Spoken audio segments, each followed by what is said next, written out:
everyone, and welcome back to another video for the channel. And just as you saw in the title, on this occasion I come to show you to create your own server with mod packs in the easiest and fastest way. And obviously, this video will serve both premium players as non-premium. But before we start, quick things. The first is that please, you subscribe and leave your like, since that will be helping me a lot to continue uploading content like this every week. And if you are not convinced, you can check out my channel. I'm sure you might like something there. And the second one is that you are not going to skip any part of the video. Since then, I don't want comments where they tell me that I explain badly. Well, without further ado, now let's go for the video. Okay, let's do this video in parts. The first is how to download a mod pack, and also explain some basic principles. Since today there are a lot of people who think that a mod pack, it's a folder with mods and that's it. And you have probably downloaded a file. You will have unzipped it, and you thought mods would be there. And we will get to that a little later. Once inside the site, we are going to give Minecraft. And in this part, we will have here all the mod packs you want. In this part, we will have some filters. Also, on the left side, we will find some extra filters, such as mod packs focused on Forge Fabric, Neo-Forge. But look, for this tutorial, we are going to use one of my mod packs. Because yes, on my channel, from time to time we upload some mod packs. So I would recommend you to subscribe. Since this year, I have some pretty good mod packs in mind. Once we select it, we just go to the Files tab. We download it and it will send us to this page. We will just have to wait a few moments. We choose the path where we want this file to be located. In this case, I always recommend putting it on the desktop. And we just save it. And as you can see here, we have this file. For some, it may look different, but normally it looks like a WinRAR file. It might seem like we'd have to unzip it, but not really. We would actually have to open this other application. This will be mostly the application of CurseForge, which I will be leaving you in the description, so you can download it. But dude, what happens if I'm not a premium player? Can I still use this method? To which I will tell you clearly yes, since this tool can be very useful to you, even if you are not a premium player. Since with this application, we will be able to activate the mod packs automatically. We just have to import it. We give this part and choose the mod packs that we just downloaded. And as we will be seeing, it will be installed right now. And not just the mods, but also, if this contains some kind of map, texture packs, or extra add-ons, everything will be put in this simple folder. And now, as an extra tip, I would tell you, do not install anything in mod packs that you do not know. If you don't have enough experience, well, once we finally install this mod pack, we will be able to see that it has absolutely all mods, unlike if we had opened that folder. And even in this part too, we can also see some extra folders, such as the worlds, texture packs, and also shaders. Let's see. Here comes the advice for non-prize players. And all this content, you can easily transfer it to any pirate launcher. You just have to go through these for folders. That's why I say that the application of CurseForge, it is not only useful for premium players, since practically, it will be doing all the work for you automatically. And now, let's go with the next part. How can we install this mod pack on a server? In this case, I would recommend Olympocast, which, in my opinion, is one of the best pages to create servers. And of course, with the code POORCO20 you will have a 20% discount. But let's go with the basics. Once we have our server, the first thing we should do is go to the facility. In this case, how? We are going to play in a mod pack of 1.201. Let's choose Forge. Let's go to the latest version of the 1.201 and we download. Once this is done, all we have to do is wait. Once this is done, we go to the Files section, and we go to where it says Server Properties.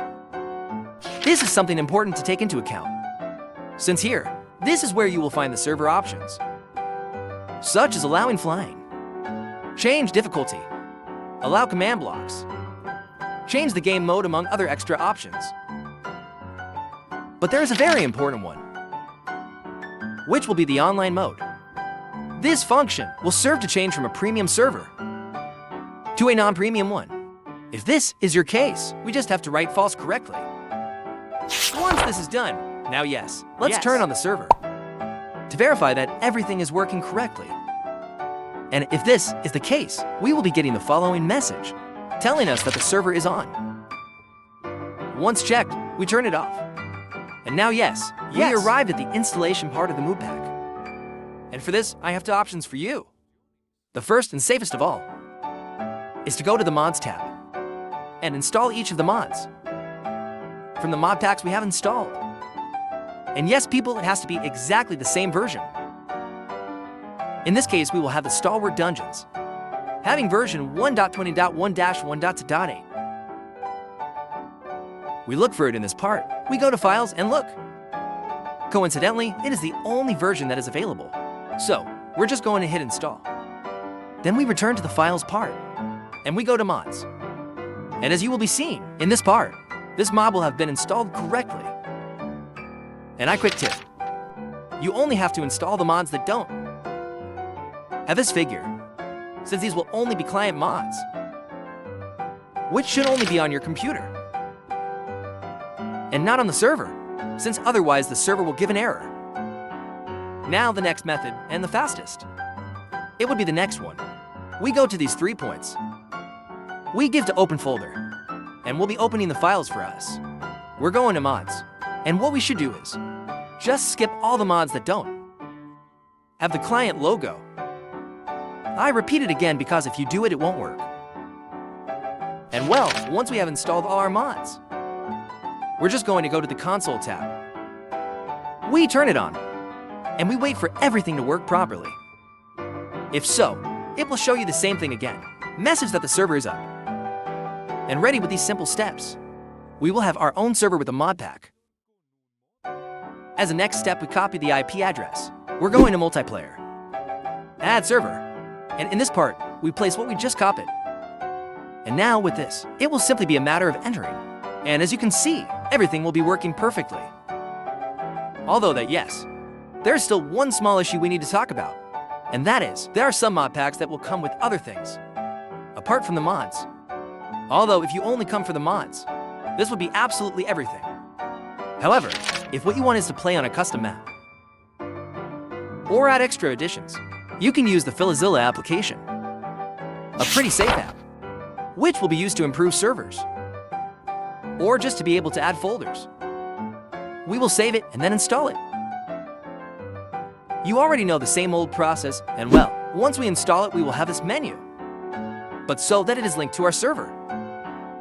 We must fill these for spaces. To fill in the first 2 sections, we will need FTP access, where the server address will come from, and the username. Going with the password, well, simply this will be the password you chose to create this account. And in the port, it will be the last number that appears on the server. We put all this and give it a quick connection. We accept it. And in this part, we will have absolutely all folders on the server. And here now, yes, it will be where we will place the world. What we will have saved in the mod pack. It will only be necessary to drag it to this place. We wait a few minutes, and that's it. We just closed it now. We go back to our server and turn it on. And now only in the Minecraft application. Let's enter the server, where we can check that everything has been installed correctly. As you can see, it is a fairly simple but tedious process. This would be the correct way to be able to install a mod pack on a server with all his world. But well, I hope this little tutorial, how to create your server, has served you. If so, you can thank me with a like, a comment, and also a subscription. Because thanks to that, I'm not living on the street. Also, you can tell me about other upcoming video ideas. What would you like to see on the channel? As I said, we will be releasing new mod packs soon, with maps included. Remember that melons are not flying vehicles. And see you in the next video. Bye.